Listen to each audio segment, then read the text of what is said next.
bahwa itu baru muncul pada zaman Banu Fatimiyah, Syiah yang ekstrim. Apakah Nabi Shallallahu Alaihi Wasallam menganjurkan umatnya untuk merayakan kelahirannya? Tidak. Apakah para sahabat, para tabi'ut tidak lebih tahu tentang kebaikan masalah itu? Tidak. Apakah para tabi'in, para imam yang empat, Imam Syafi'i, Imam Ahmad, Imam Malik, Imam Abu Hanifah juga tidak faham masalah itu? Pak, ini permasalahan nih, Pak. Kenapa mereka tidak lakukan? Padahal, pertama, mereka mampu. Assalamualaikum warahmatullahi wabarakatuh.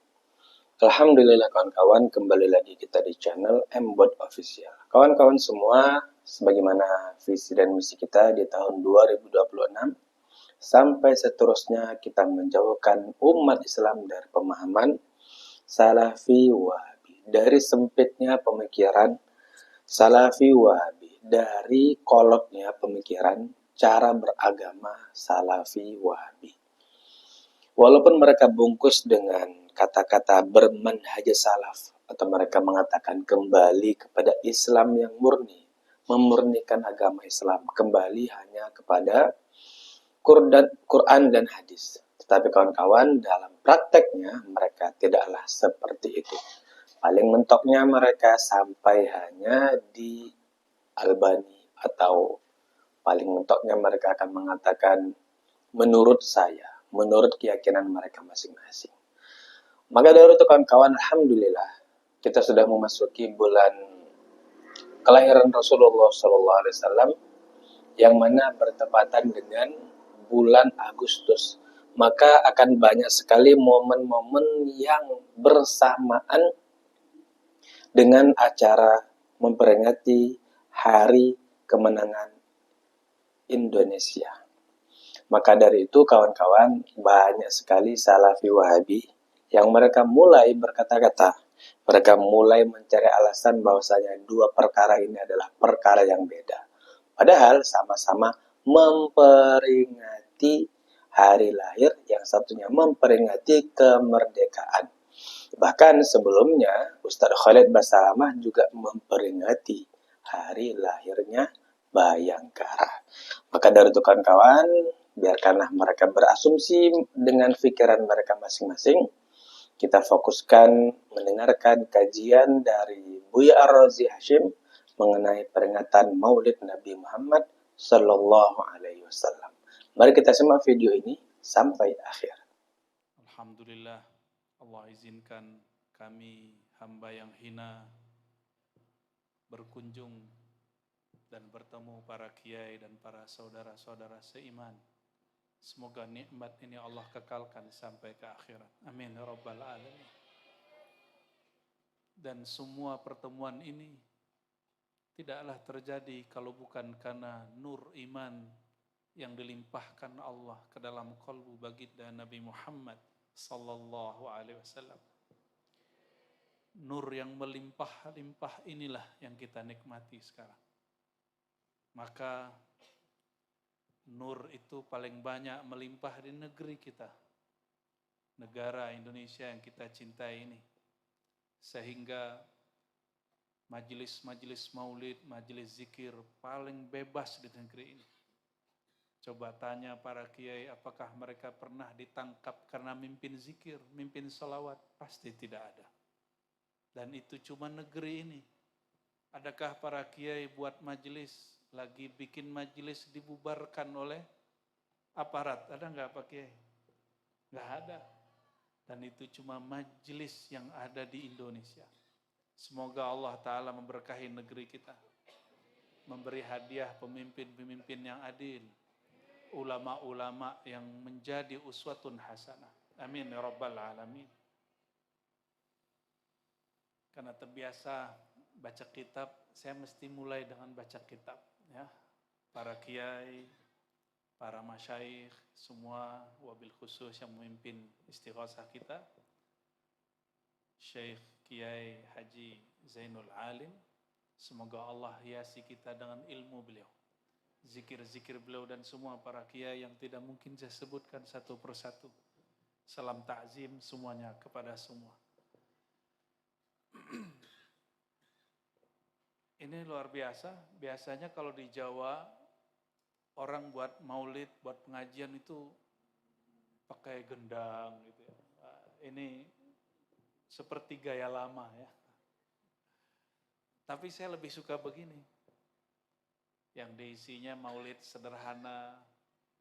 Karena kalau maulid itu mesti baca kitab. Kalau sholawatan boleh bebas. Baca sholawat mana aja, boleh pakai gendang. Tapi kalau kitab maulid afdolnya dibaca kitabnya dari awal meskipun diputus di tengah. Ya. Kitab yang mau saya baca, salah satu kitab Wali Allah, Sidi Ahmad Ar-Rifai. Beliau menulis kitab tentang halatu ahli tahqiq ma'allah, kondisi kekasih-kekasihnya yang disebut ahli hakikat, mereka yang kolbunya dipenuhi cinta kepada Allah dan Rasulnya. Menariknya kitab beliau ini ditulis pakai menyebutkan silsilah sanad hadis. Ternyata beliau ini zuriat Nabi SAW, ini yang lagi rame sekarang ini ya. Jalurnya cuma bukan jalur yang ditulis, yang dipakai oleh Rabithah Alawiyah, jalur Ba'alawi. Jadi beliau ini jalurnya melalui As-Sayyid Ali Ar-Ridha, dari ayahnya Musa Al-Qazim, dari Ja'far Shadiq sampai kepada Rasulullah SAW. Jalur ini juga jalur yang dipakai merupakan nasab sebagian Wali Songo.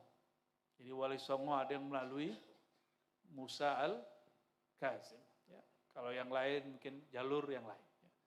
Nah, maka saudara-saudaraku yang sedang ribut berbicara nasab, saran kami Al-Fakir, kalau pantas didengar, Wali Songo dan zuriatnya adalah zuriat Nabi Sallallahu Alaihi Wasallam. Sadah Ba'alawi yang nama-nama mereka tertulis dalam Rabithah Alawiyah pun juga zuriat Nabi Sallallahu Alaihi Wasallam. Mohon tunjukkanlah kepada kami yang bukan zuriat Nabi ini, akhlaknya Nabi Muhammad Sallallahu Alaihi Wasallam. Apa akhlak Nabi? La tahasadu, wa la tabaghadu, wa la tadabaru, wa kunu ibadallahi ikhwana. Ini pun disebut oleh beliau di riwayat ini. Janganlah saling iri dengki. Janganlah tabaghadu, saling menyulut kemarahan. Atau memancing marah. Atau jadi provokator orang marah. Sekarang bikin marah orang gampang Pak Kiai. Kalau dulu orangnya didatangi. Kalau sekarang cukup buat channel di YouTube. Ngomong di YouTube.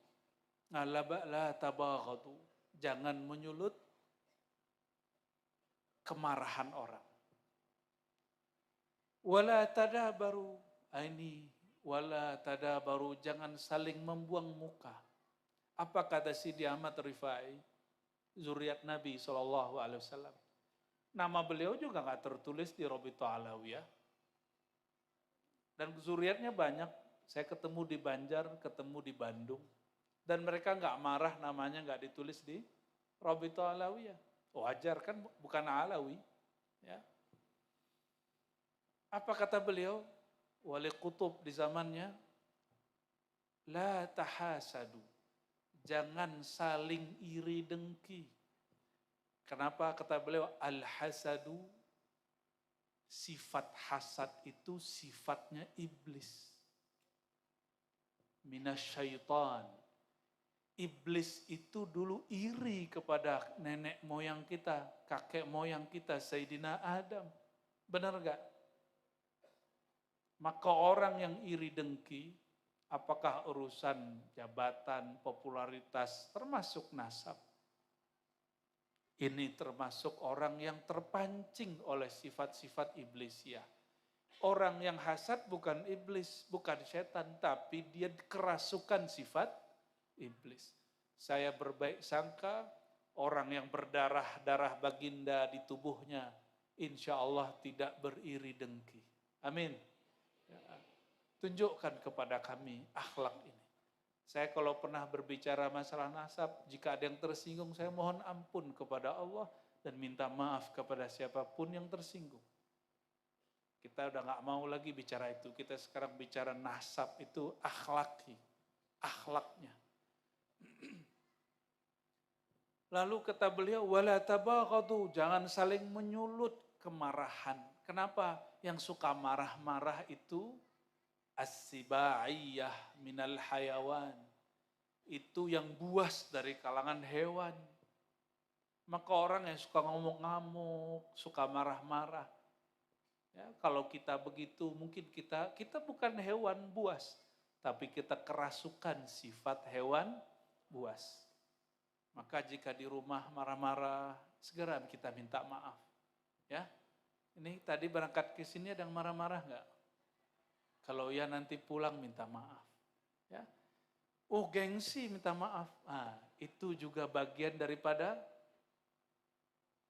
mengusir sifat-sifat iblis di badan.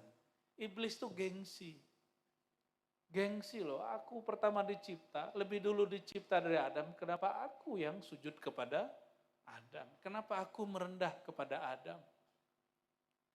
Udah meninggal Nabi Adam, udah meninggal para nabi, ketemu Nabi Musa. Iblis ternyata pikiran mau tobat tuh, iblisnya mau tobat. Hah? Ada yang gak mau tobat di sini? Ada yang gak sadar dia salah? Berarti dia lebih dahsyat daripada iblis. Apa kata iblis? Ini hadis sahih di Sahih Bukhari. Musa, aku mau tobat. Nah, kira-kira gitu. Aku mau tobat, gimana caranya? Oh, kata Musa, gampang. Sini aku ajarin. Nih, aku bawa ke suatu tempat. Dibawalah oleh Nabi Musa ke suatu tempat. Ternyata ada satu gudukan tanah panjang. Kata Sayyidina Musa, no, yang gudukan panjang tuh.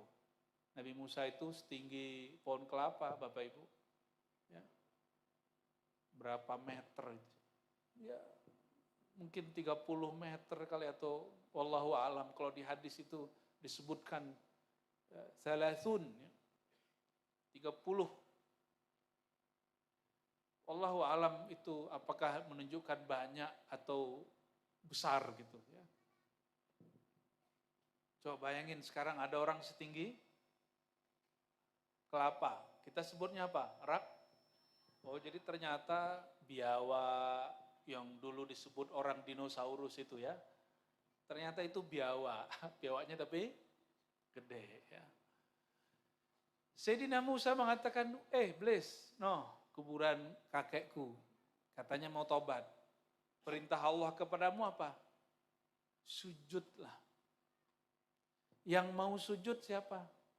Semua malaikat kecuali iblis. Maka sifat sujud itu sifatul malaikah. Sifat para malaikat. Ketika iblis disuruh sujud dan dia gak mau sujud, dia batal pangkat kemalaikatannya. Jadi malaikat itu ada pangkat, ada malaikat itu jenis. Sama, syaitan itu ada yang pangkat, ada yang jenis. Kalau syaitannya pangkat itu manusia yang kerjanya nyuruh orang jahat. Ya'muru bil fahsya. Itu manusia, syayatinul jinni wal. Jadi adakah setan manusia? Sama, adakah jin malaikat? Itulah dulu Azazil itu. Ya. Maka disebut di dalam Al-Quran dan ini diperkuat oleh para imam-imam ahli tafsir. Sebagian mereka percaya dulu Azazil alias iblis itu pernah berpangkat malaikat. Kapan dipecat? Ketika tidak mau sujud. Di dalam diri kita ini ada sifat malaikat. Kalau nggak mau sujud, nggak mau merendah, maka berarti sudah dipecat. Ya, nggak mau kan? Dipecatnya apa? Nggak mau sujud, sukanya marah-marah. Pangkatnya turun menjadi sibaiyah. Hewan buas. Sukanya marah-marah, tersinggungan, ngamuk-ngamuk. Mau begitu? Ya, namanya kita manusia pasti pernah salah. Kalau pernah begitu, segera bertobat kepada Allah dan minta maaf. Iblis mau gak sujud? Apa kata iblis? Dia hidup pun aku nggak mau sujud, apalagi do bau tanah. Egonya 2 kali. Akhirnya iblis gagal taubat. Karena ego. Ini hati-hati. Ya. Karena merasa dirinya sesuatu. Semoga kita yang hadir ini Allah bersihkan dari sifat-sifat buas. Sifat-sifat emosi dan sifat-sifat iri dan dengki. Amin ya rabbal alamin.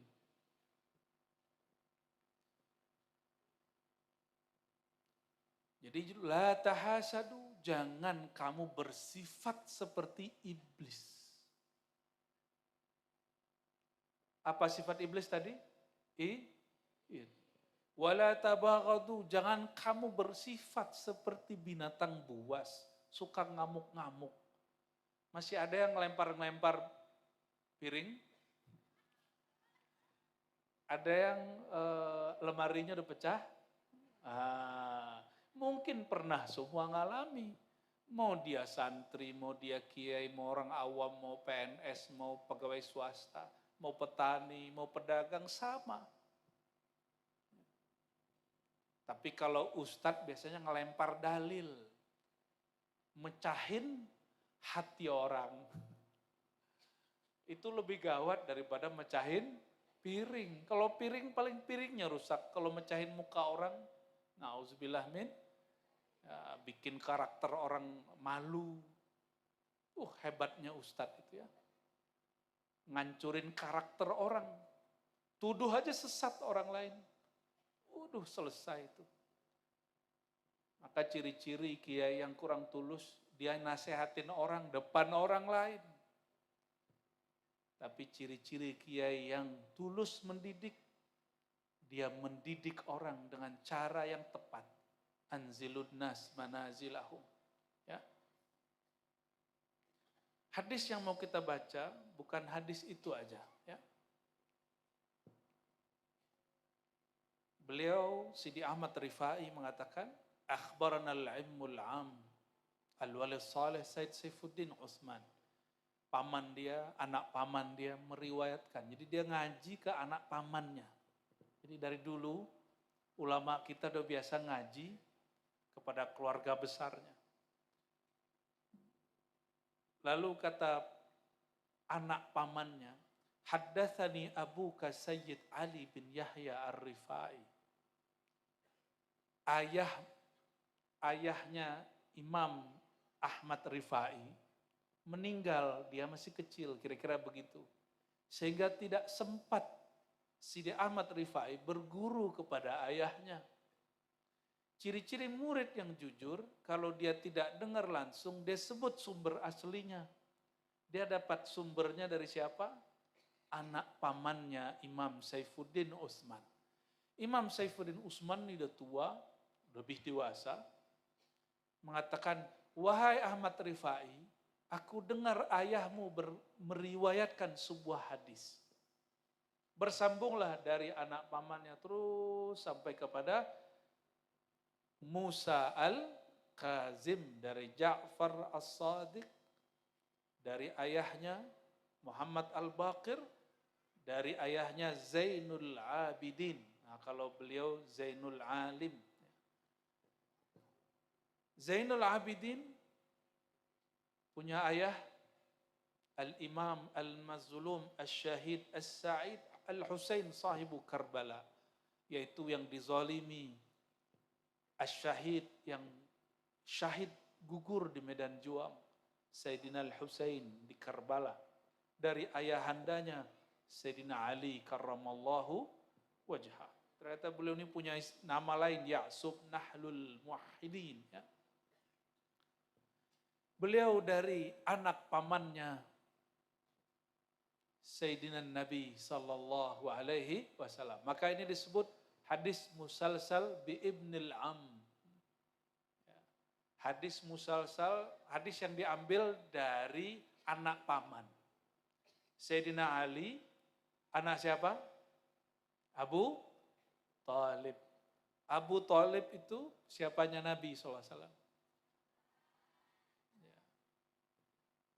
Saudaranya Abu Thalib namanya Sayyid Abdullah.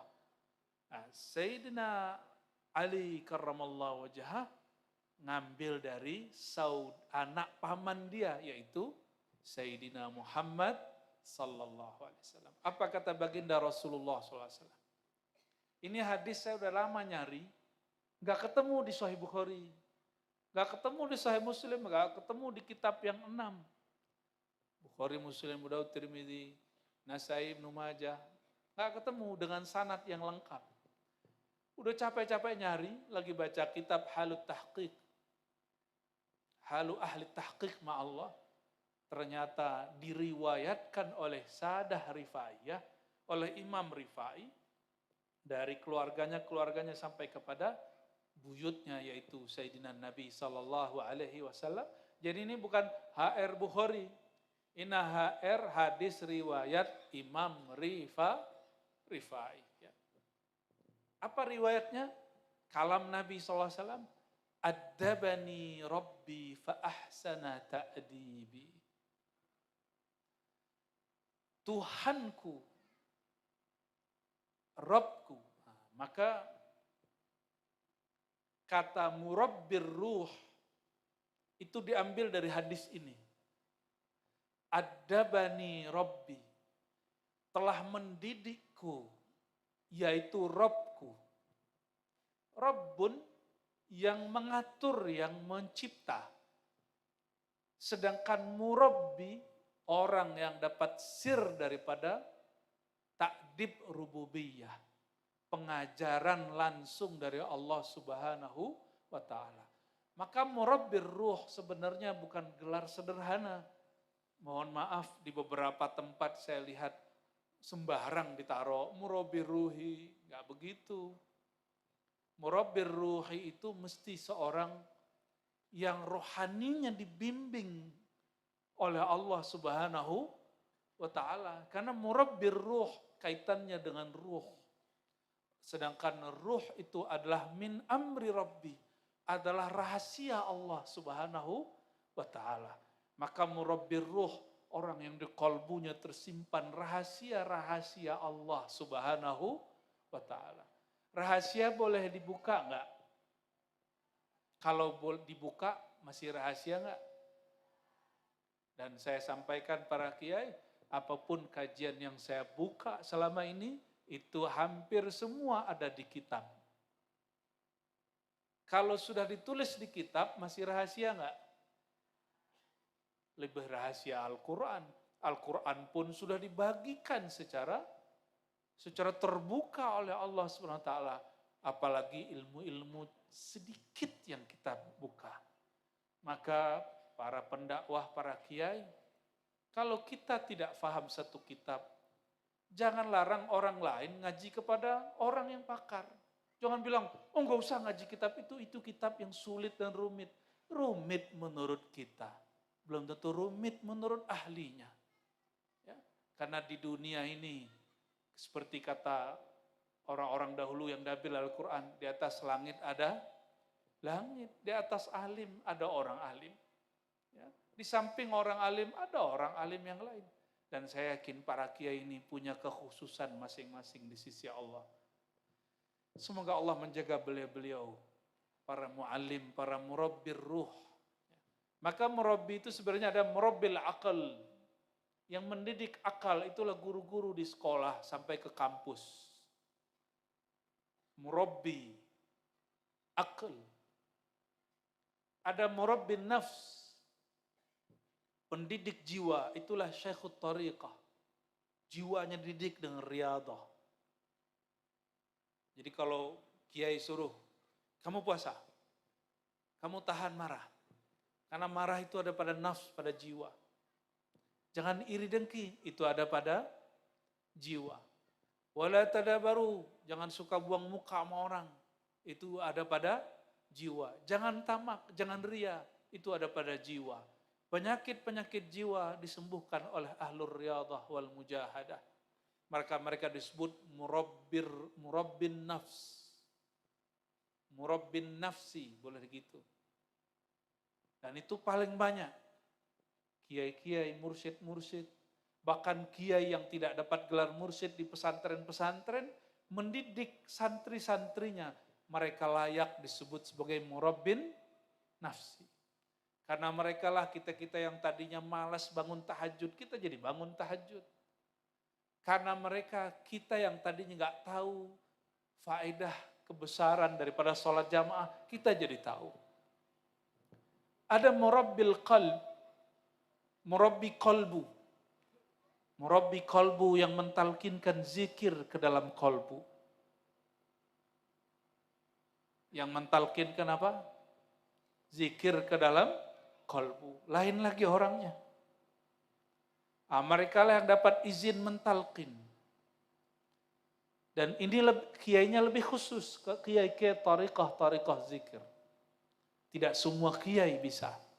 Tidak semua kiai dapat izin mentalkin. Walaupun boleh mentalkin orang yang sudah mati atau yang mau mati. Tapi ini bukan talqin itu. Ini talqin qalbu yang mati.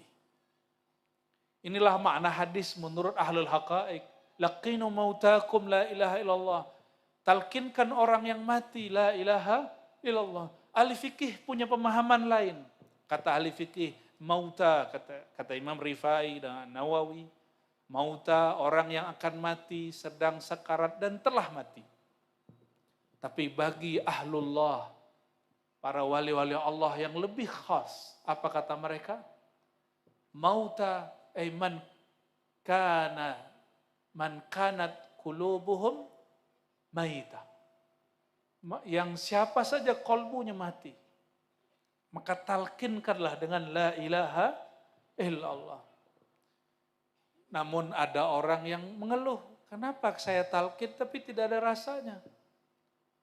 Kalau ditalkin oleh mursyid, oleh guru, pernah ada ditalkin? Baca la ilaha illallah. Sebenarnya talkin-talkin umum sudah dilakukan orang waktu tahlilan dan yasinan. Kenapa tidak ada rasanya? Karena talkinnya umum. Kalau talkin umum, persiapan rohaninya juga umum. Nah, talqin yang dimaksud di sini adalah talqin yang khusus. Talqin berarti bimbingan.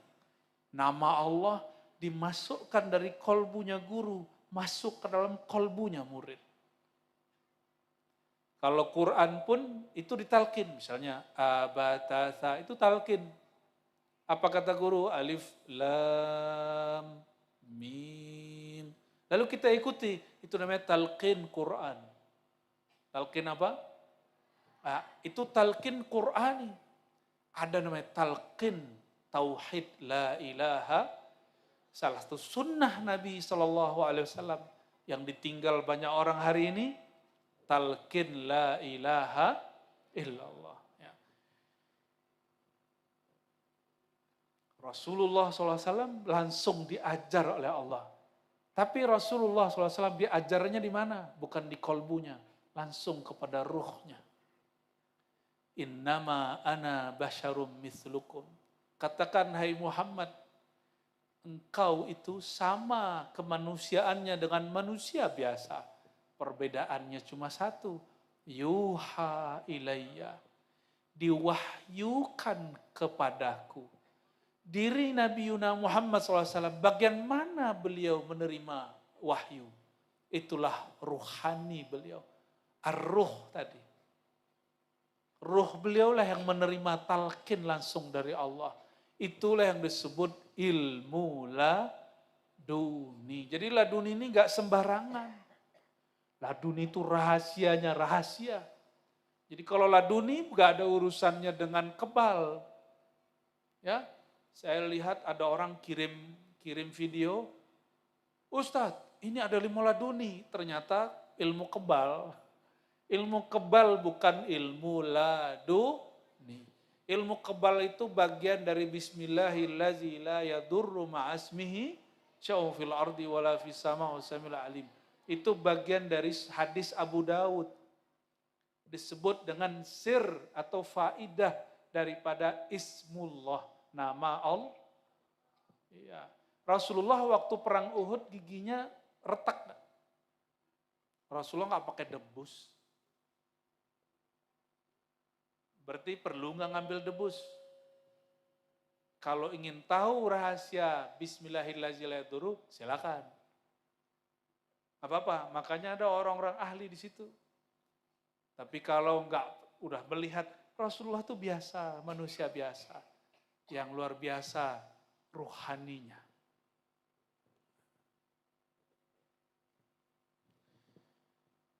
Jadi inilah yang disebut murabbir ruh. Jadi yang murabbir ruh sejati siapa? Allah. Allah murabbir ruh. Maka Allah tiupkan, wahyukan ke dalam qalbu Sayyidina Nabi SAW. La ilaha illa ana. Tiada yang berhak disembah. Tiada yang berhak dicintai kecuali aku. Itu kalam Allah kepada ruhani Rasulullah SAW. Dengan kalam itulah beliau mendidik para sahabat. Maka beliau disebut murabbir ruh. Karena dalam ruh itulah tidak ada lagi sekutu. Kalau di pikiran banyak. Makanya kalau banyak yang bertanya, ini pasti banyak yang bertanya, kenapa saya kalau sholat pikirannya kemana-mana? Benar gak? Kiai aja begitu, apalagi yang bukan kiai. Tanya nih Pak Kiai, saya jujur loh ngomong begitu. Ya. Karena berzikirnya pakai pikiran. Coba zikir pakai kolbu. Maka kolbu senang disebut nama Allah. Maka asma'ullah qutul qulub. Nama-nama Allah itu makanan segarnya kolbu. Jadi ma'rifatul asma, mengenal nama itu segar, sehatlah kolbu. Ini coba yang bisa bahasa Arab. Ma'rifatul asma qutul qulub. Ma'rifatul musamma qutul arwah. Mengenal yang punya nama. Siapa yang punya nama Allah itu? Ya Allah gitu ya. Allah itu siapa? Itulah yang dibaca dalam tadi istighosah. Ya Latif, Ya Latif. Dia zahir, tapi dia juga batin. Dia zahir, dia dekat, tapi dia halus. Dia dekat, tapi dia halus. Saking halusnya orang yang dekat tidak tahu dia dekat. La tudrikuhul absar. Karena pakai absar, maka Allah tidak dapat dirasakan. Tapi kenapa Allah mengatakan ana jalisun man dzakarani? Hadis sahih Bukhari, hadis qudsi. Aku teman ngobrol, teman duduk. Allah ini kan gak perlu duduk, yang duduk itu hamba. Maka jalis itu makom. Ana jalisun man dzakarani. Aku akan menemani duduknya orang yang mengingat aku. Bapak Ibu, sekarang Allah itu cemburu. Cemburunya tambah kuat. Kenapa? Kalau dulu-dulu orang duduk megang tasbih. Ya Allah, ya Allah. Tahu-tahu tasbih dibid'ahkan ya. Dan gak ada yang membid'ahkan buka TikTok. Buka YouTube tuh gak ada yang bid'ahin. Akhirnya orang kalau duduk, lagi nunggu makan, bahkan lagi makan. Nggak lagi sholat kan, nonton TikTok? Nonton TikTok nyambi sholat gitu nggak? Ya Allah. Ini anak-anak kita sekarang mau makan, itu harus buka TikTok dulu. Ya. Zikir Thariqat TikTokiyah. Ya Allah, ya. Ini sama sekarang, mohon maaf Pak Kiai, yang tua-tua juga begitu. Bahkan sebagian ustadz juga begitu. Lah jamaahnya ngikut. Alasannya apa? No, ustadz. Insya Allah kiai-kiai yang di atas gak begitu. Kok amin, alhamdulillah. Bayangin, kita, ini yang senang, yang sudah punya kekasih. Kekasih kita, WA-WA-an sama, nih cewek-cewek nih, pasangannya, kekasihnya, WA-an sama cewek lain. Cemburu nggak? Cemburu. Bapak cemburu nggak, Pak? Istri kita, pasangan kita, WA-WA-an sama cowok lain. Cemburu nggak? Kayaknya ini kurang cemburu ini. Cemburu nggak, Pak? Hah? Cemburu. Kalau istrinya nonton saya, cemburu nggak? Allahumma sholli ala Muhammad. Jangan cemburu. Allah itu lihat orang ini kok seneng buka YouTube, TikTok, YouTube, TikTok, YouTube, TikTok. Begitulah terus. Sayangnya nggak ada hizib TikTok ya. Nggak ada hizib al-YouTube. Tapi sekarang orang lebih senang begitu. Lo gimana hatinya mau tenang? Walaupun pagi sore sudah zikir 100, tapi buka TikToknya lebih lama. Buka, kalau di YouTube itu ada short ya, nah, itu akan membuat hati kita dipenuhi oleh selain Allah Subhanahu wa Ta'ala. Kalau orang kerja 8 jam sehari, dapat gaji sekali sebulan. Benar nggak? Itu gaji bumi. Kalau ada orang menjaga hatinya bersama Allah, nggak perlu 8 jam sehari, 2 jam saja sehari. Dia akan dapat gaji langit. Namanya al-minah al-ilahiyah. Bahasa Arabnya ya. Al-minah, jamak dari minhah, al-ilahiyah. Anugerah gaji pemberian langit. Kalau di bumi gajinya duit. Kalau dari langit gajinya asror ma'rifatullah. Rahasia-rahasia dari Allah. Itu sebabnya kalau Bapak Ibu, ini handphone, smartphone, tablet, itu sekarang kalau kita punya dan tahu caranya, tahu channelnya, bisa download kitab 1000 tiap hari. Langitnya namanya Play Store. Yang penting punya rajin aja tiap hari. Maka orang yang rajin mencet kolbunya tiap hari dengan nama Allah, Allah akan turunkan rahasia-rahasia nama Allah SWT. Jadi nama-nama Allah yang tadi dibaca sama Pak Kiai itu salah satu tombol-tombol langit. Ya batin, ya batin, ya batin, wahai yang maha batin. Wahai yang maha halus tersembunyi, ya latif. Itu adalah tombol-tombol kolbu. Nama Allah banyak, yang paling masyhur berapa? 99 itu adalah tombolnya kolbu. Pencet-pencetlah. Allah, Allah, ya. Ar-Rahman, Ar-Rahman.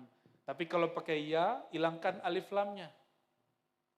Ya Rahman, Ya Rahman. Kalau ya-nya hilang, pakai alif lam. Ar-Rahman, Ar-Rahman. Itu enak. Ya.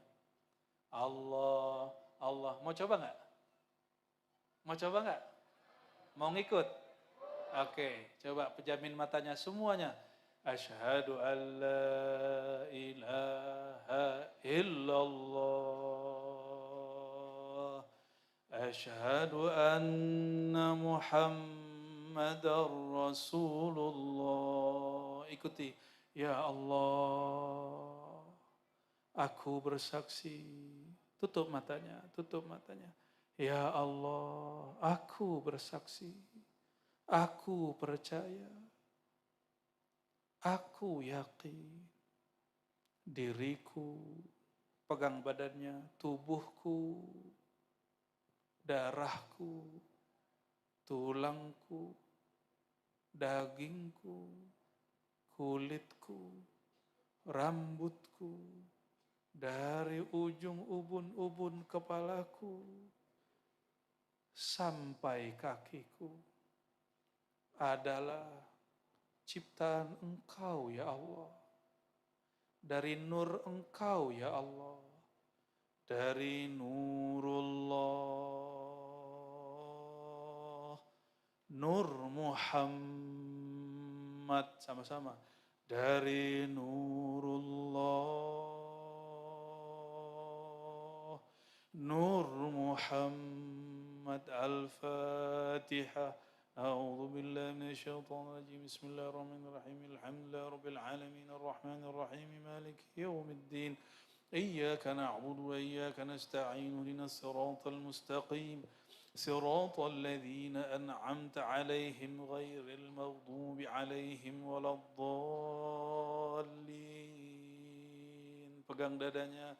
Allah.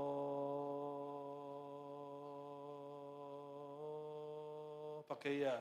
Ya Allah. Ya Allah.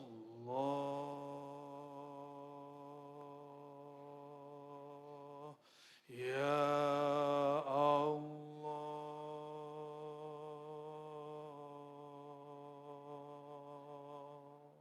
Hilangkan ya-nya. Allah.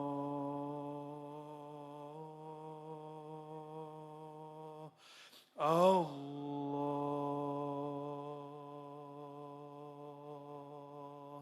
Ya Allah.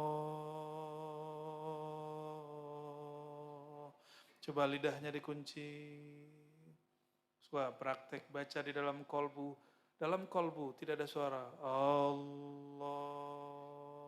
Lidahnya dilipat ke langit-langit. Allah. Dari dalam lembut. Allah. Allah. Ya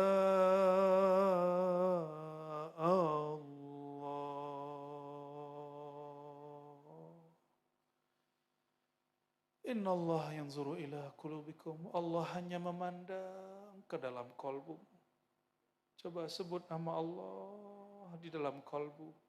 Allah. Betapa ridhanya Allah, senangnya Allah. Di kolbu ada namanya. Buka matanya. Allahumma sholli ala Sayyidina Muhammad. Itu baru sedikit. Baru sedikit. Namanya talqin am, talqin jama'i. Gak tahu kenapa, kok hati saya connect aja. Ya.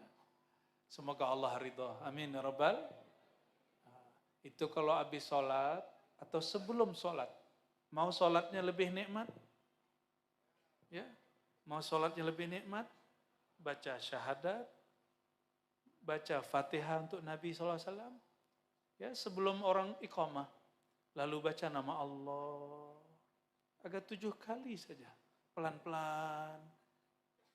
Rasakan sholatnya lebih nikmat. Pasti lebih nikmat. Ana ma'ahu idza dzakarani. Hadis Sahih Bukhari, hadis Qudsi. Aku membersamainya jika dia sebut namaku. Tapi jangan ditanya di mana dia. Karena tempat hanya bagi makhluk. Allah pencipta tempat. Allah tidak butuh tempat. Itulah makna Al-Latif. Dia hanya dapat dirasakan oleh yang kolbunya mau dibuka. Maka orang yang mau tadi membaca nama Allah, dia sudah mulai merasakan nur lutfiyah. Cahaya kelembutannya Allah. Dan cahaya kelembutannya Allah hanya dibaca dengan kolbu. Dimulai dengan zikir bersuara, lalu dengan zikir kalbu. Itulah tidak salah para imam kita mengatakan sebagian a'la zikr zikrul khafi. Zikir paling tinggi tekniknya adalah zikir dengan kalbu, yaitu zikir khafi. Ya, menyebut di dalam kalbu. Kenapa? Nanti kalau orang sekarat masih bisa baca-baca enggak?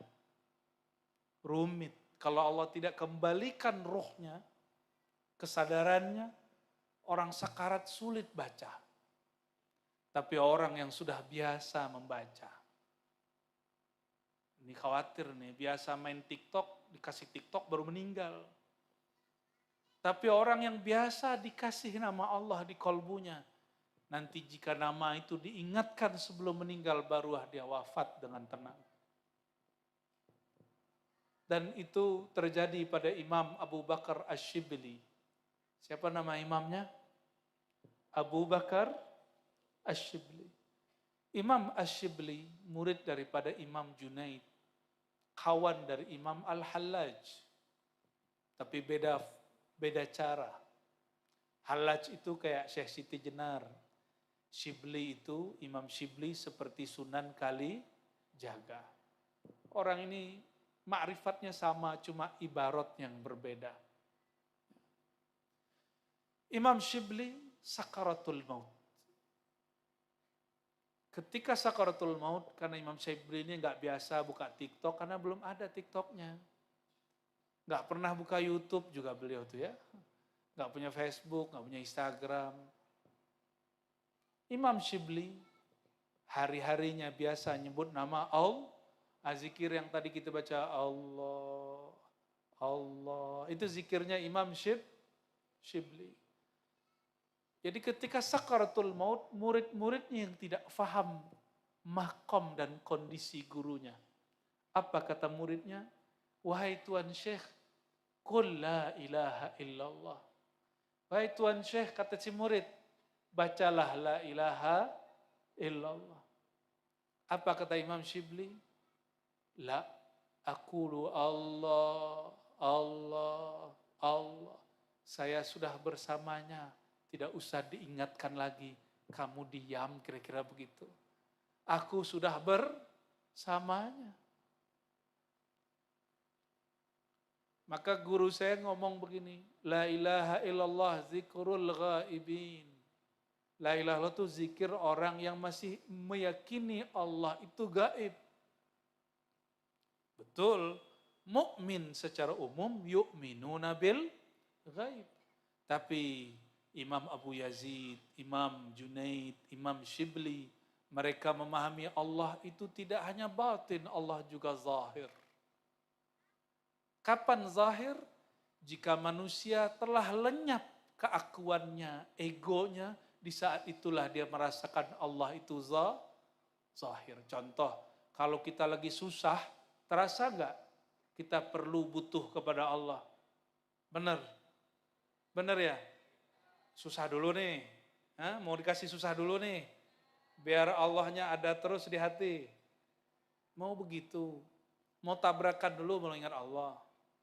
Mau kesandung hukum dulu baru ingat Allah. Sebelum kesandung hukum, sebelum tabrakan, sebelum ada masalah, ingatlah Allah. Sebelum banyak musibah, ingat Allah dulu. Jangan musibah dulu baru ingat Allah. Itu yang disebut oleh Imam Notailah Sekandari dalam kitab Hikam. Jika engkau tidak ingat dia saat nikmat itu ada, Allah akan mengingatkan kamu dengan dicabutnya nikmat yang ada itu. Mau yang mana? Nikmatnya tetap ada. Ingat dalam adanya nikmat, bukan ingat setelah nikmat dicabut. Jadi kalau zikirnya yang Nabi yang paling berat masalah dakwahnya Nabi siapa? Yang sampai lari ditelan ikan Nabi siapa? Nabi Yunus. Ada namanya Mas Yunus di sini. Ganteng enggak? Yang ngomong Mbak. Nabiullah Yunus alaihissalam ditelan oleh al-hut, ikan besar raksasa di dalam laut. Bacaan zikirnya apa?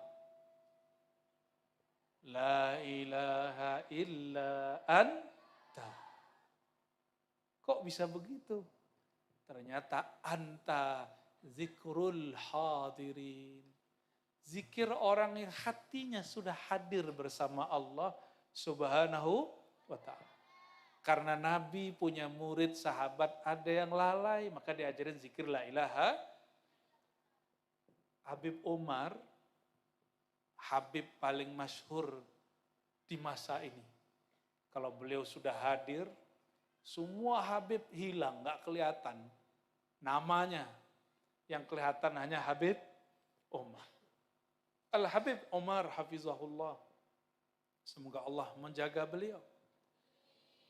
Itu pernah zikir, anta. Lihat di YouTube-nya itu ada. Jadi kalau nonton YouTube itu yang berkelas nontonnya. Wali-wali Allah yang ditontonnya. Biar nanti kalau mau meninggal, nonton YouTube boleh. Tapi nonton YouTube-nya Habib Umar.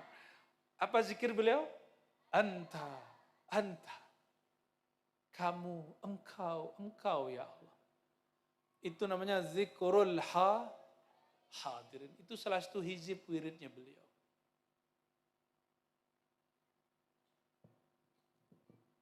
Ada lagi zikir muhibbin. Apa zikir muhibbin? Coba cek di Quran. La ilaha illahu jumlahnya lebih dari 20 kali. La ilaha illahu. Paling gampang surat apa? Ayat yang ngusir setan tuh ayat apa? Ayat? Oke, depannya gimana? Ayo coba baca sama-sama biar setannya pergi. Allahu la ilaha illahu. Benar gak? La ilaha illahu. Tapi depannya apa?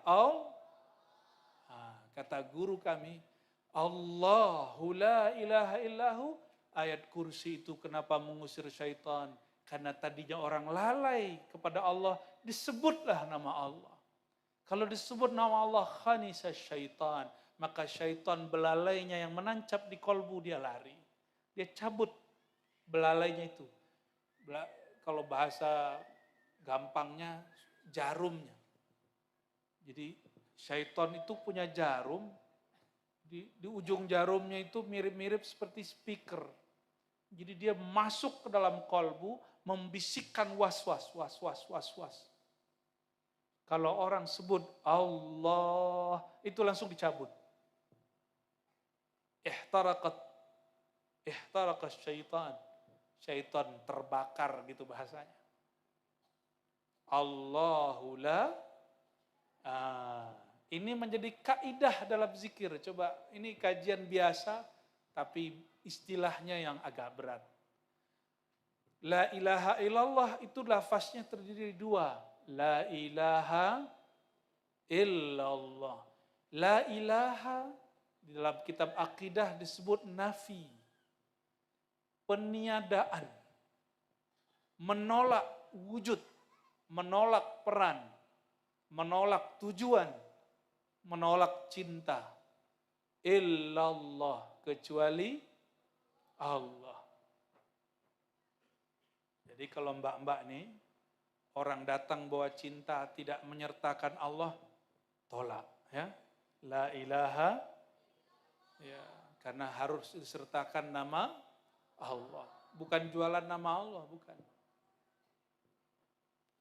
Lalu illallah itu isbat, menancapkan nama Allah di dalam hati sedalam-dalamnya sehingga dia nggak keluar lagi. Bahasa Arabnya apa? Isbat, pakai ta. Isbat. Pasti sering dengar kata isbat. Kalau lagi mau puasa ya. Bener. Itu biasanya orang tengkar nggak? Kalau di daerah ini, daerah apa namanya nih? Kelurahan, kecamatan, bagian dari orang sini kayak nggak mau nyebut dirinya orang Jawa Malang gitu ya. Ternyata orang Malang itu maksudnya dia bukan Jawa. Ya, orang mana mas? Orang Malang. Kalau orang Jawa Malang pasti bilangnya apa? Saya orang Jawa asal Malang. Itu pinternya orang Madura itu ya. Masya Allah, kampungnya di sini rapi-rapi, bersih-bersih. Semoga Allah berkahi dan jaga. Amin ya rabbal alamin. La ilaha illallah. Cara pertamanya, mantapkan lu nama Allah di dalam qol. Jadi kenapa zikir tidak nikmat? Karena belum dimantapkan Allah di depannya. Allahu la ilaha illahu. Sebut dulu nama Allah dalam kolbu, baru baca la ilaha illallah. Imam Shibli tadi, dia sudah tidak baca lagi la ilaha illa, yang dia baca cuma Allah, Allah, Allah. Itu yang dia baca. Jemaah yang bukan Allah, hadis ini, Adabani Rabbi, Allah mendidikku fa ahsana ta'dibi. Maka Allah membaguskan, melembutkan didikanku. Ahsan itu juga bermakna ajmal, juga bermakna altaf, lembut. Maka karena Allah itu maha latif, maka mengajarkan rasa bertuhan mesti juga latif, lembut. Tapi ada kiai mengajarkan Allah yang zahir, makanya ngajarnya agak keras. Jadi saya husnuzon sama kiai-kiai, habib-habib yang keras, mungkin dia mendapatkan cahaya nur az-zahir. Jadi jangan, kok kiai ini keras ya, mungkin nurul jalal. Jadi ada dua nur dalam membidik. Nurul jalal dan nur jamal. Punya guru yang galak gak di sekolah? Di pesantren? Itu namanya Nur Jalal. Gak usah ditolak, emang begitu adanya. Betul, ada guru yang lembut. Kalau dia masuk, langsung nafas kita panjang. Alhamdulillah. Kalau guru yang Nurul Jalal masuk, nafasnya tertahan. Gitu ya. Kalau orang melihat apa saja yang terlihat nurnya Allah, itulah orang yang disebut alladzina yadhkurunallaha qiyaman wa qu'udan wa ala junubihim. Jadi orang yang zikir berdiri, duduk, dan tidur, itu bukan yang komat kamit berdiri, duduk, tidur. Tapi kemanapun dia memandang, yang dilihat nurnya Allah SWT. Saya mau tanya, adakah di alam semesta ini Allah tidak berperan? Ada nggak? Itu kumisnya tumbuh, satu kumis, apakah lepas dari kekuasaan Allah? Yang sudah ubanan, bisa protes nggak? Ban, kamu jangan keluar dong, bisa gitu nggak? Saya termasuk banyak nih ubannya ini. Padahal mau ngomong, uban kamu jangan keluar dulu dong, aku masih muda. Itu nggak bisa. Ternyata uban tumbuh dengan kun fayakunnya Allah, bukan dengan kunnya Ar-Razi. Kalau kunnya Ar-Razi jadi dukun. Artinya apa? Satu helai rambut pun saya tidak kuasa. Maka selama ini yang meyakini tubuh ini tubuh dia, itu keliru. Tubuh ini betul zahirnya tubuh kita. Tapi hakikatnya milik Allah Subhanahu wa ta'ala. Sekarang masih sehat. Mungkin di sini keluarganya sudah ada yang kena stroke, mohon maaf, kita doakan semoga beliau ridho. Ya. Kalau orang sudah stroke mau ke kanan, perginya ke kiri, benar nggak? Itu masih biasa. Ada yang sudah nggak bisa, disuruh naik, tangannya nggak bisa naik. Tanda dia tidak kuasa kepada tubuhnya. Karena tubuh ini milik. Terus kalau gitu salah Allah dong orang stroke? Enggak. Saya kasih motor, terus motornya dipakai 3 tahun, rusak, nggak diganti oli. Itu salah saya apa salah siapa? Salah yang make. Tubuh ini kendaraan lebih canggih dari mobil, lebih canggih dari motor. Punya tubuh tidak dirawat. Mau tidur masih nonton, ya, nggak ngerawat namanya. Kalau nonton cahayanya kenceng, itu nggak merawat mata, makanya matanya rusak. Tapi ada memang karena umur tuh lain cerita ya. Kalau umur-umur sekian itu harus pakai kacamata ya. Tapi ada yang bukan itu. Coba anak-anak kita sekarang banyak kecil-kecil sudah pakai kacamata. Ini mungkin karena faktor itu. Yang sudah pakai kacamata nggak usah bersedih ya. Diterima aja ya. Emang dari sononya udah begitu ya. Jadi kalau tubuh kita sakit, jangan salahkan Allah. Cukup katakan, ya Allah, aku yang salah. Makan gak dijaga. Kita sakit perut, masa Allah yang salahin? Yang makan kita, Allah makan gak? Allah gak perlu makan. Allah cuma sediain nih makanan.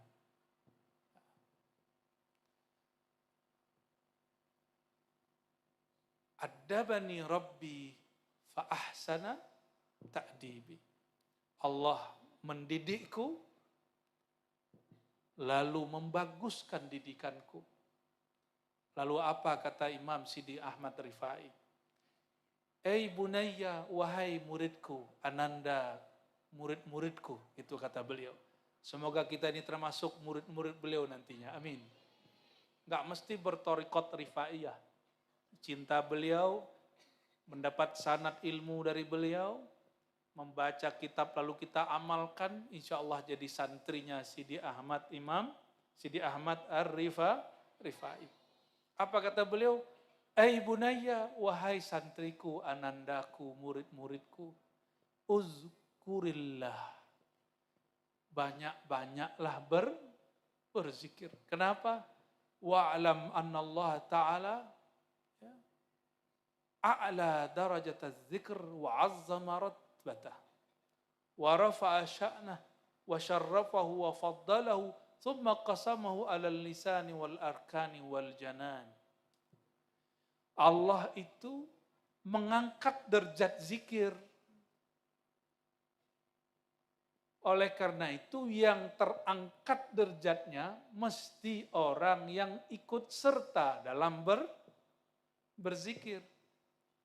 Wa azzama ratbatah, lalu mengagungkan tingkatannya, wa rafa'a sya'nah, dan mengangkat tinggi-tinggi kemuliaannya, wa syarrafahu wa faddalahu, lalu memuliakannya dan menganugerahi sir rahasia di dalamnya. Lalu bagaimana cara Allah membaginya? Qasamahu 'alal lisani wal arkani wal janan. Allah bagilah zikir itu pada 3 tempat. Lisan, arkan. Apa arti arkan? Jamak dari rukun, anggota tubuh yang besar. Anggota tubuh yang, bahkan semua anggota tubuh. Ini mohon maaf nih yang masih jomblo. Nabi SAW mengatakan apa? Fi bud'i ahadikum shadaqah. Sahabat nanya, masa orang menikah lalu melakukan hubungan spesial kasih sayang itu disebut sedekah. Sedekah itu zikir. Kenapa? Itulah yang disebut bahwa ada namanya zikir tubuh. Jadi zikir tubuh itu enggak mesti kemudian komat kamit. Komat kamit zikir zikir tubuh, ruku, sujud, termasuk bekerja yang halal, termasuk menumpahkan kasih sayang kepada kekasih yang halal. Itu bagian dari zikir tubuh. Ya, mengekspresikan rasa sayang ke anak. Nabi itu penyayangnya kepada anak-anak melebihi ibu-ibu. Percaya nggak Bu? Nabi itu disebut al-ummi. Kalau ahli bahasa mengartikan ummi itu apa? Tidak bisa tulis, baca. Tapi ahlul haqa'iq, orang-orang yang mengenal ilmu hakikat mengatakan apa? Al-ummi. Nabi Muhammad SAW itu mempunyai sifat keibuan terhadap alam semesta. Maka ada istilah ummul arwah, abul arwah. Ayahandanya ruh. Itulah ayat yang dibaca tadi. Tiadalah Nabi Muhammad itu aba ahadim min rijalikum. Nabi Muhammad SAW bukan ayah person nasab semata. Tapi beliau Rasulullah, an-nabiyul ummi. Nabi Rasul yang ummi, al-um berarti induk sumber. Maka muncullah dari lafaz al-ummi itu al-alam minni wa ana minallah. Itu bukan hadis, ya. Itu kalimat-kalimat ma'rifat yang didapat para ahli ma'rifat. Tapi karena mereka mendengar dari ruhannya Rasulullah, mereka tulis qala Rasulullah. Tapi ini bukan hadis. Ini hadis ilhami kalau disebut. Al-alam minni, alam itu dariku. Maka Rasulullah itu sumbernya alam. Nah, itu yang tadi dibaca dalam Barzanji. Anehnya orang baca kitab maulid tapi tidak mau memahami isinya. Hanya melakukannya. Semoga yang hadir malam ini tidak begitu. Amin. Baca teksnya, memahami maknanya. Di dalam kitab Barzanji disebutkan bahwa Rasulullah SAW itu disifati bitaqaddum wal awwaliyah. Benar gak? Bitaqaddumi wal awwaliyah. Apa artinya? Apa artinya? Awwalu ma khalaqallah. Yang pertama Allah cipta adalah Nabi, Nur Nabi Muhammad sallallahu alaihi wasallam. Ya. Heran hari ini, orang ngaku Ahlus Sunnah wal Jamaah kok nggak mau bahas begini. Bahkan mengingkari bab ini. Padahal baca kitab Barzanji. Ya. Kita aja ngaji Nur Muhammad, nggak usah, cukup ngaji sirah Nabi. Nggak usah Nur Muhammadan. Kalau gitu ente robek-robek kita Barzanji, Simtid Durul Dibai. Karena semuanya menyebutkan Nur Muhammad sallallahu alaihi wasallam. Kenapa mesti disebut Nur? Karena Allah menyebut beliau Nura. Dan beliau berdoa, Allahumma ja'alni Nura. Hadis sahih. Ya Allah jadikan aku nur. Bahkan disebut di Quran surat An-Nur ayat 35. Mathalu nurihi. Apa kata Imam Sa'id ibn Jubair, murid Ibnu Abbas radhiyallahu ta'ala anhu. Ay nur Muhammad sallallahu alaihi wasallam.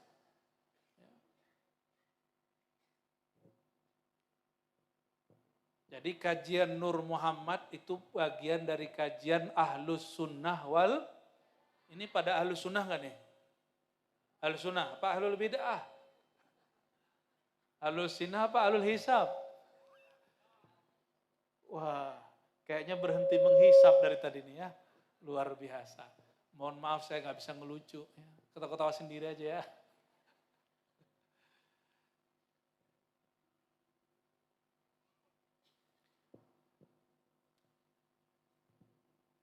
Sebenarnya banyak di sini disebutkan kalam-kalam ulama, tapi khawatir teksnya ketinggian. Kalimatnya agak horor-horor ini. Maka saya tutup aja kitabnya ya. Kita kembali ke makna yang lebih ringan. Di dalam Al-Quran itu ada ayat. Surah Al-Baqarah nih. Fadhkuruni adhkurkum. Washkuruli wala takfurun. Ini hafizah semua ini. Bikin saya jatuh cinta ini. Jatuh cinta nurnya ya. Fadhkuruni. Ini kita sebut jatuh cinta yang mudah-mudahan udah langsung cemburu Kiai. Saya jadi takut nih Kiai. Fadhkuruni. Maka sebutlah, ingatlah aku. azkurkum. Aku pasti ingat kamu. Saya mau tanya lagi nih Bapak Ibu, saudara-saudariku. Allah itu dalam sifat 20, sifat kedua, apa sifatnya? Allah wujud, qidam, baqo. Sifat 20 ya, ini sederhana aja. Qidam, apa arti qidam? Bukan ngidam loh ya Mbak ya. Ada yang ngidamin si Mas di samping? Nggak ada, yang adanya yang di atas panggung. Allah qidam. Apa arti qidam? Terdahulu. Apa maksud terdahulu? Tidak ada, Masya Allah, orang Jawa Timur jago ngaji sifat 20. Alhamdulillah. Sekarang diaplikasikan qidam ma la yasbikuhu atau man la yasbikuhul adamu. Yang tidak pernah tidak ada. Tidak pernah tiada. Maksudnya apa? Selalu. Salah satu makna al-qidam. Alladzi la yataghayyar. Yang tidak pernah berubah-ubah. Kenapa mas-mas mbak-mbak ini berubah-ubah? Dulu cantik, dulu tampan, sekarang dulu gan apa? Sekarang jadi genteng. Dulu Masya Allah, pipinya seperti baby. Sekarang mulai riput, mulai turun. Wajar, sudah lama dipakai. Dulu giginya utuh, sekarang sudah ada yang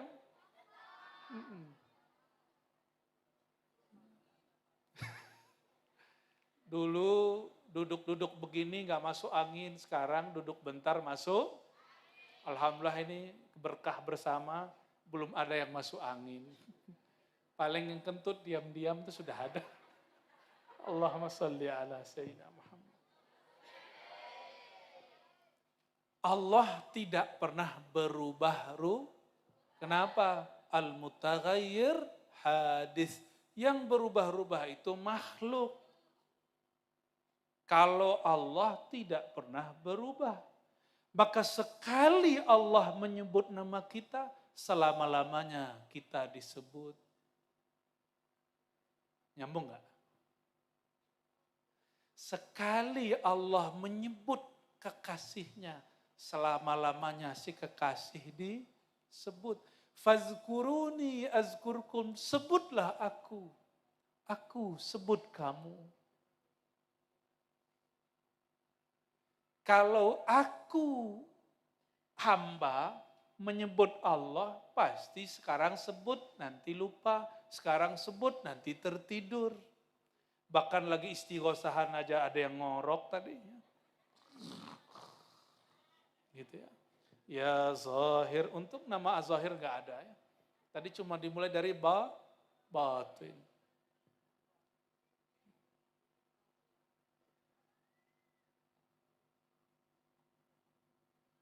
Ayo gimana?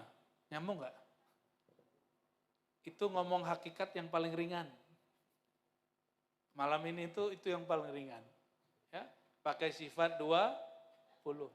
Manusia berubah-ubah, makhluk. Allah tidak berubah-ubah. Manusia sekali menyebut, sekali lupa. Sekali berzikir, sekali lalai. Betul? Allah sekali menyebut, selama-lamanya menyebut. Allah sekali mengingat kita, selama-lamanya mengingat kita. Tapi kata Sayyidina Nabi SAW, ala ma khalallahu batila. Hadis Bukhari. Ketahuilah selain Allah itu batil, tiada bermakna. Nah, coba perhatikan. Perhatikan. Ala ma khalallahu batila. Hadis sahih Bukhari. Ini syairnya Nabi SAW. Ketahuilah ala ma khala, selain Allah batila, batil, sia-sia, tiada, binasa. Maka karena kita, kata Imam Abul Hasan Asy'ari, Imam Ahlus Sunnah, ada karena diadakan, ini terjadi sendiri apa dijadikan? Siapa yang ngomong nih? Imam Abul Hasan Asy'ari, Imam Ahlus Sunnah wal. Jadi wujud kita ini diwujudkan kalau Allah wujud qiyamuhu binafsi, sendiri. Nggak perlu campur tangan lain. Kalau kita zikir mesti ditalkin, kalau Allah zikir tidak perlu mentalkin dan ditalkin. Karena dia maha sempurnanya Allah tidak memerlukan yang lain. Sempurnanya hamba kalau dia terhubung dengan yang maha sempurna. Kalau dia mengaku dirinya tidak sempurna, baru Allah sempurnakan si hamba. Maka selevel Imam Ghazali punya mursyid, punya guru. Apalagi cuma kayak orang saya ini. Nah, kembali ke ayat itu. Fazkuruni, sebutlah aku. Maka kalau dimaknai, sebutlah aku sampai dirimu merasakan, menyadari bahwa engkau itu tiada kecuali aku yang mengadakan. La ilaha, baru sah baca la ilaha illallahnya. Tiadalah aku kecuali ciptaan engkau. Tiadalah aku kecuali nur engkau. Namun kata Imam Ahmad Al-Kattani, apa kata beliau? Innama yanzurullah tabaraka ta'ala qalba habibihi. Allah hanya memandang, menyebut nama kekasihnya. Qalbu kekasihnya. Siapa nama kekasihnya? Siapa nama kekasihnya? Sallallahu alaihi. Allah hanya mandang kolbu Nabi Muhammad SAW. Kenapa? Karena kolbunya tidak pernah lalai kepada Allah. Kenapa Allah belum pandang kolbu kita? Nah ini, yang hadir ini. Kenapa Allah mau belum mandang kita? Karena kolbu kita masih bercampur namanya dengan nama selain Allah. Ini mas, nih saya kasih tahu nih mas ya. Nih rahasia kita cowok-cowok ya. Ini istri kita ya, perempuan-perempuan ini. Itu mata kita ngelirik cewek lain aja gak ridho loh mas. Benar gak bu? Walaupun boleh secara syariah, 4 itu boleh kan. Tapi gak ridho, cemburu dia. Dan di dalam hadis qudsi disebut innallaha ghayurun, Allah itu maha pencemburu. Nah, sifat itu yang diberikan sedikit ke emak-emak itu, ke mbak-mbak ini ya. Makanya mbak-mbak ini kalau suaminya ngelirik dikit, barang ngelirik dikit doang kita salah coba. Ya, gimana lagi? Tanda cinta begitu ya. Jadi bapak ibu ini kalau dekat-dekat istri jangan ngelirik istri yang lain ya. Jangan ngelirik mbak-mbak yang lain. Nanti pulang-pulang bisa-bisa piringnya. Allahumma salli ala Sayyidina. Ya. Nabi Muhammad SAW lagi di majlis. Itu majlis itu di rumahnya, apa di tempat wilayahnya Sayyidah Aisyah. Tahu-tahu ada ibunda istri Nabi yang lain ngirim makanan. Itu sama Sayyidah Aisyah diapain? Pura-pura dilepasin, jatuh. Pecah. Pecah loh Pak. Nabi marah nggak? Nah karena kita ini bukan Nabi, kita marah kalau istri kita cemburu. Kamu cemburu aja. Kalau nggak yakin aja. Maklum kami bukan Nabi. Nabi Muhammad senyum nggak? Senyum. Apa kata beliau? Gharat ummukum. Ibunda kalian, Sayyidah Aisyah, sedang cemburu. Tapi hukum fikih berlaku, hukum syariat berlaku. Mecahin piring orang ganti. Maka Nabi bilang, wahai istriku, ganti. Tetap aja gantinya dari sakunya baginda Rasulullah SAW. Tapi diajarkan istrinya, kamu tanggung jawab. Kamu tanggung, jadi nafkahnya baginda Rasulullah SAW disuruh kamu kembalikan piring yang utuh kepada istri yang ono. Berat ya. Allahumma sholli ala sayyidina Muhammad. Kiai-kiai ini mencita-citakan itu tapi nggak kesampaian. Karena makomnya makom al-khawf. Al-khawf itu at-takut. At-taqwa. Allahumma salli ala sayyidina. Allah itu maha cemburu. Maka Allah itu hanya ridha memandang qalbu baginda Rasulullah SAW. Qalbu kami aja nggak diperhatiin, nggak masuk. Kecuali qalbu guru-guru, kiai-kiai, hamba-hamba yang dia sudah fana dalam cinta qalbunya Nabi Muhammad sallallahu alaihi wasallam. Maka qalbu ini mesti terhubung, terikat dengan qalbu baginda Nabi Muhammad SAW. Gimana caranya? Caranya 3. Yang pertama, sholawat. Yang kedua, mengkaji tentang beliau. Makanya perlu selain baca maulid, baca apa? Makna maulid. Itulah sejarah. Semoga para kiai berkenan, ini sedikit 2 hari, 3 hari lagi kita akan masuk Rabiul Awal, menceritakan kisah-kisah baginda. Ambil dari kitab, syarahkan. Walaupun itu sudah diceritakan 30 kali, kalbu pencinta Rasulullah tidak akan pernah bosan.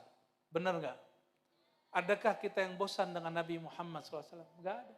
Buktinya dari dulu Barzanji dibaca nggak ada yang bosan.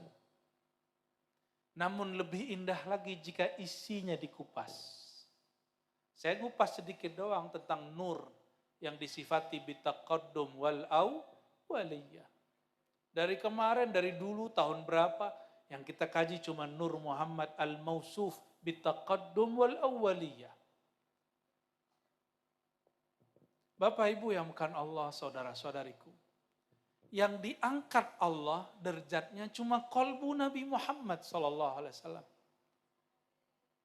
Itulah makna dalam surat Al-Insyirah. Kami angkat bagi engkau wahai Muhammad zikraka, sebutan namamu, sebutan sifatmu, sebutan zatmu, sebutan cintamu. Maka semua orang yang kolbunya terhubung kepada kolbu baginda, itulah mereka yang diangkat di sisi Allah Subhanahu wa ta'ala. Jadi nggak usah pengen viral. Cukup kolbunya terhubung dengan Nabi yang sangat viral. Tidak usah capek-capek minta orang, ya tonton ya channelku, like ya statusku, nggak perlu.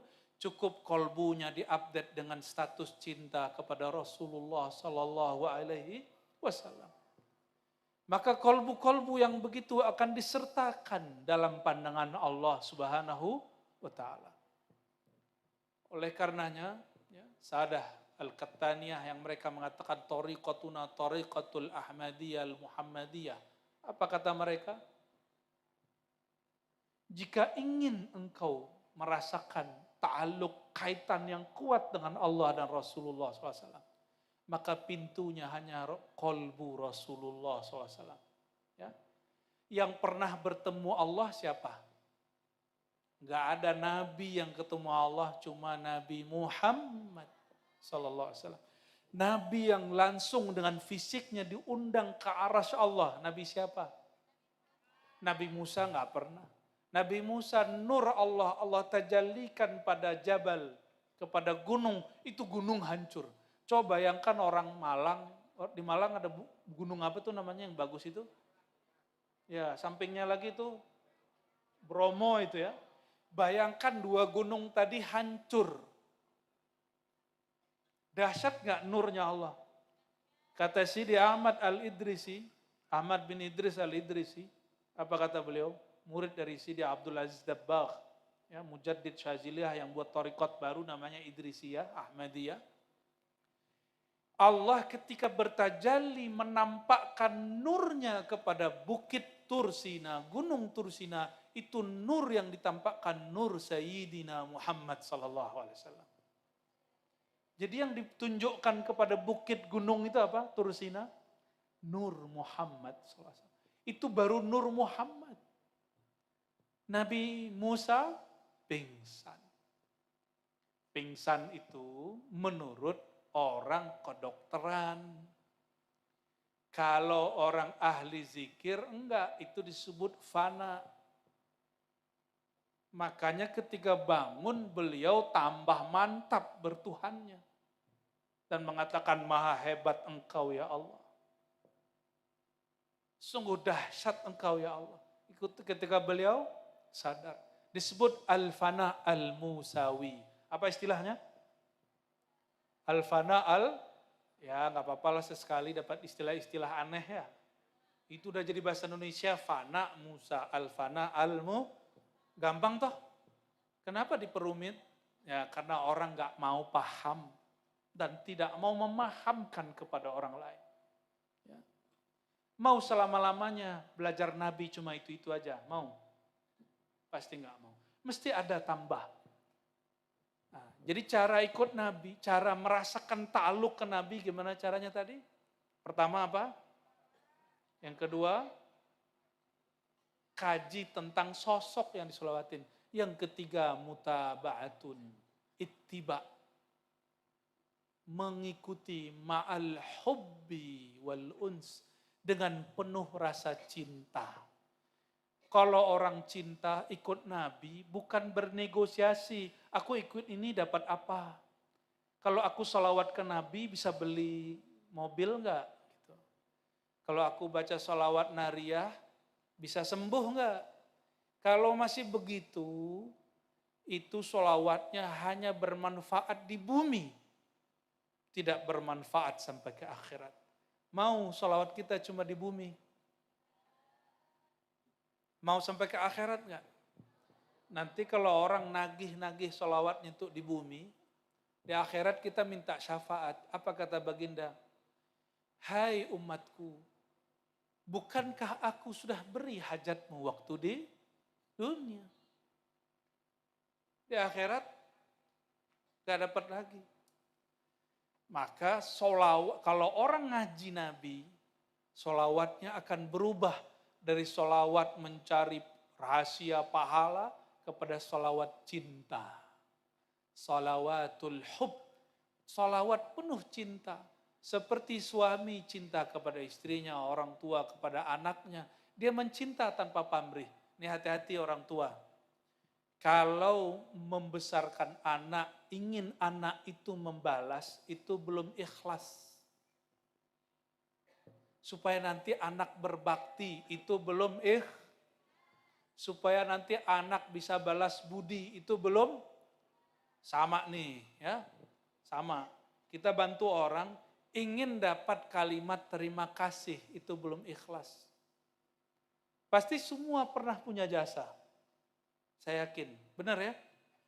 Tiba-tiba orang yang kita bantu, yang jasa kita dipakainya, dia tidak berterima kasih. Tersinggung enggak? Sedih enggak? Iya, pantesan ya. Karena belum coba orang kalau sudah cinta kepada umat Nabi Muhammad SAW. Kalau sudah cinta, jasanya banyak, tidak minta dibalas. Saya mau tanya lagi, kita kalau salawat, itu manfaatnya untuk Nabi enggak? Nabi nggak perlu sholawat kita. Nabi nggak butuh sholawat kita. Terus sholawat itu untuk apa? Sholawat itu cuma untuk dapat kelimpahan isi kolbu baginda Nabi Muhammad sallallahu alaihi. Karena kita ini nggak semuanya dapat darah Nabi, semoga semuanya dapat nur Nabi Muhammad sallallahu alaihi wasallam. Dan itu caranya cuma dengan bersolawat. Kalau cinta pasti ingat, benar nggak? Benar? Kepikiran mulu nggak? Atau kepikiran yang lain? Nah, karena belum cinta Allah, dalam sholat belum ingat Allah. Dalam sholawat belum ingat Rasulullah, masih ingatnya mobil, kerjaan. Nah itulah mohon maaf nih, Bapak Ibu ini datang ke Kiai, pasti ngomong gini, Pak Kiai doain saya beli rumah. Pak Kiai mohon ijazah supaya bisa beli mobil. Pak Kiai mohon ijazah sholawat supaya badan sehat. Untuk pemula nggak apa-apa. Masa dari dulu, udah tahun 90-an begitu, tahun 2000-an masih begitu. Kayak orang kelasnya kelas 1 abadi. Mau kelas 1 abadi? Saya nggak mau. Pasti kita mau naik. Maka rohani ini pengen naik. Pasti ada yang halang-halangi. Ya nggak apa-apa, yang menghalangi ini salah paham. Bapak Ibu Saudara bukan Allah, ini sudah jam berapa ini? Udah 10:30. Udah lewat. Dikit lagi lah ya.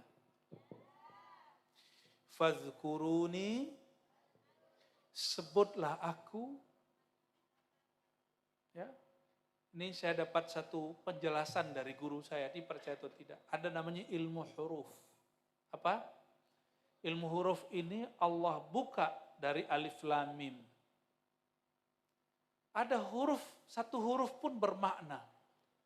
Ada huruf ya.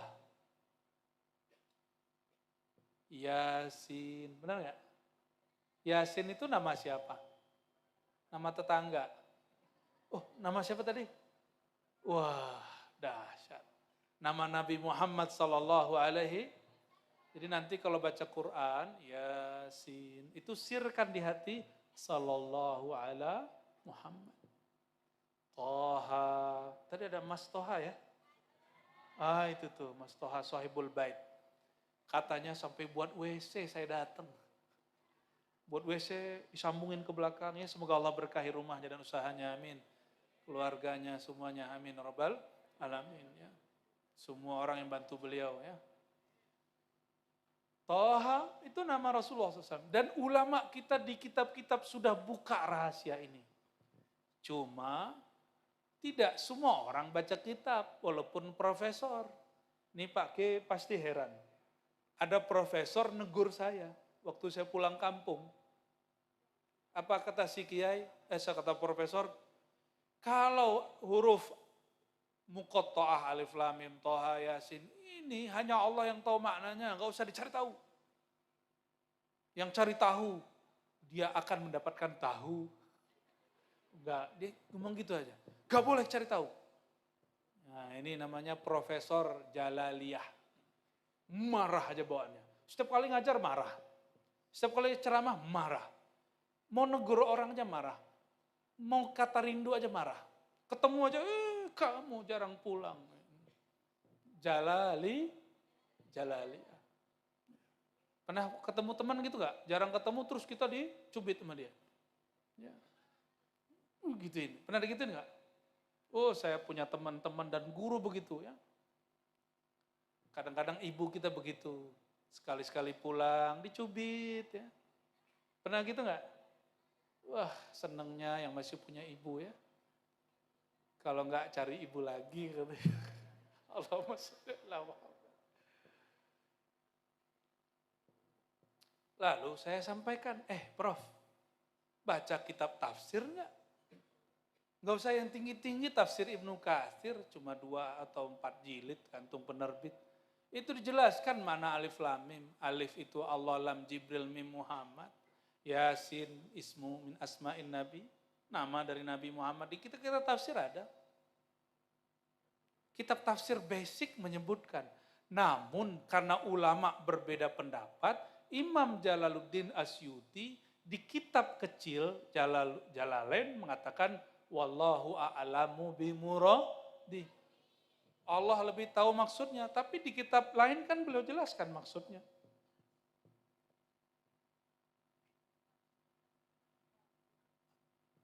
Maka fazkuruni. Nah, di situ ada ya.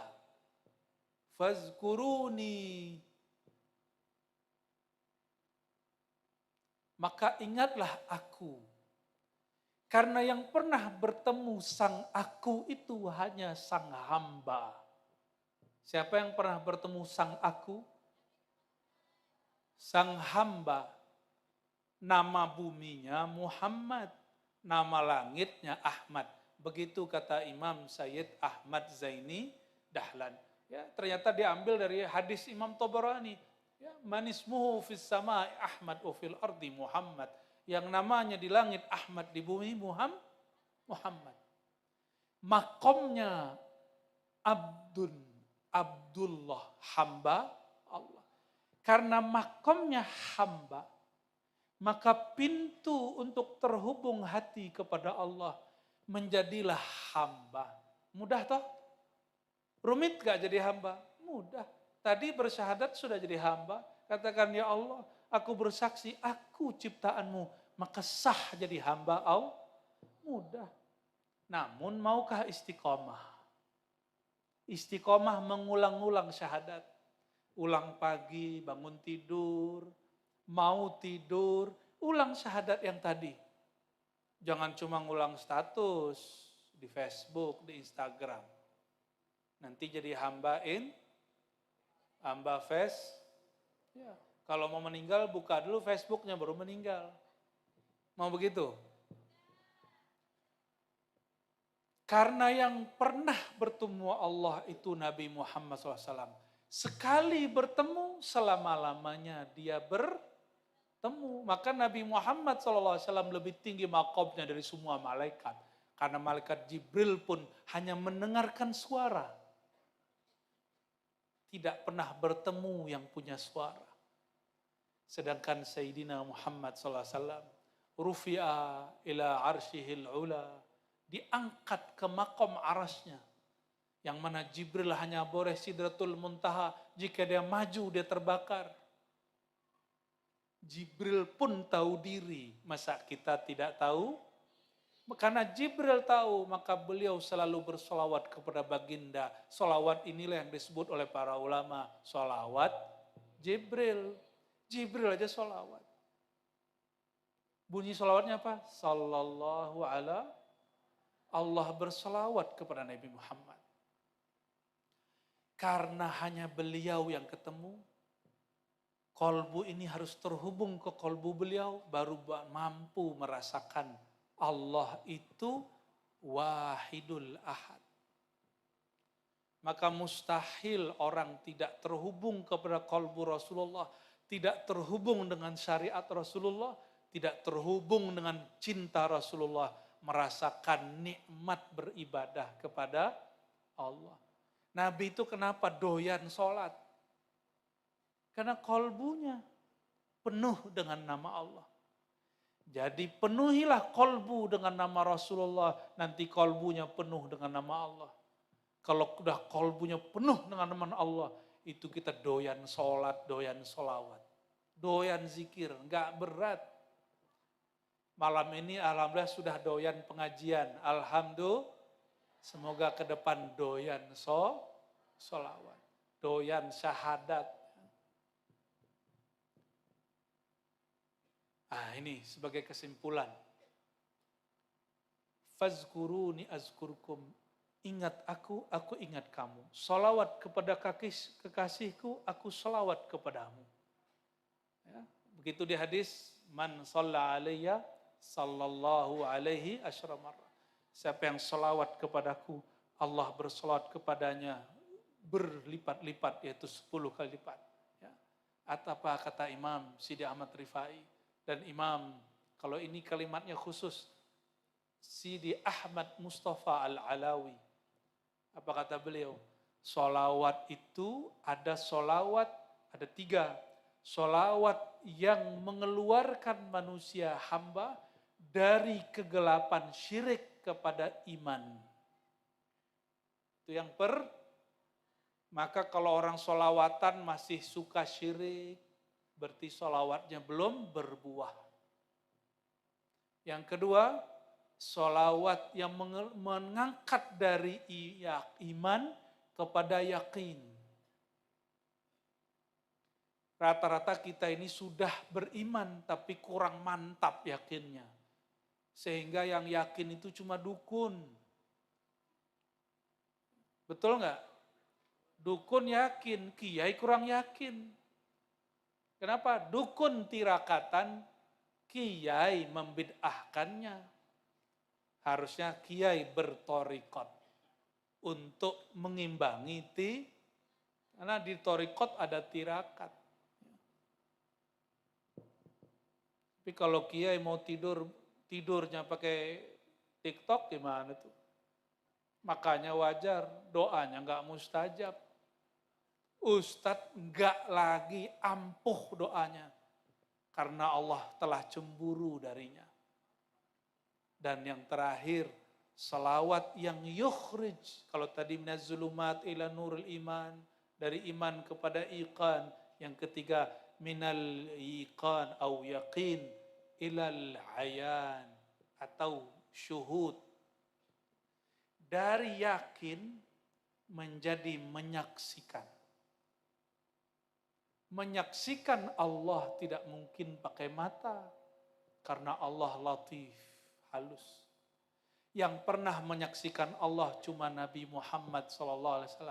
Maka orang yang telah menyaksikan nur Nabi, kebaikan Nabi, kelebutan Nabi dalam dirinya, barulah dapat merasakan nyatanya Allah yang maha zahir.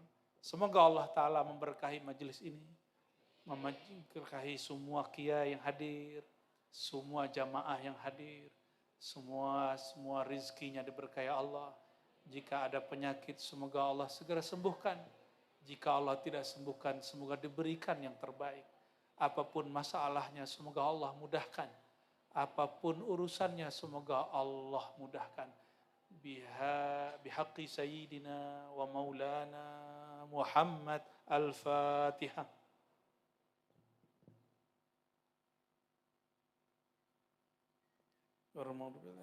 Na'udzubillah najib. Bismillahirrahmanirrahim. Ya Karim, Ya Azim. Salli ala Sayyidina Muhammad. Ya Allah, limpah ruahkanlah kasih sayang Engkau kepada Nabi Muhammad. Alhamdulillah kawan-kawan, itulah tadi penjelasan dari Buya Ar-Razi Hashim mengenai beberapa pelajaran tentang seputar Maulid Nabi dan beberapa perkara mengenai pentingnya kita ini memperbaiki hati kita, pentingnya kita ini memperbanyak berzikir kepada Allah Subhanahu wa taala, bukan hanya berzikir tetapi bersungguh-sungguh di dalam berzikir. Oke kawan-kawan, terima kasih bagi kawan-kawan yang sudah menonton video ini sampai akhir. Akhir kata, wabillahi taufiq wal hidayah. Wassalamualaikum warahmatullahi wabarakatuh.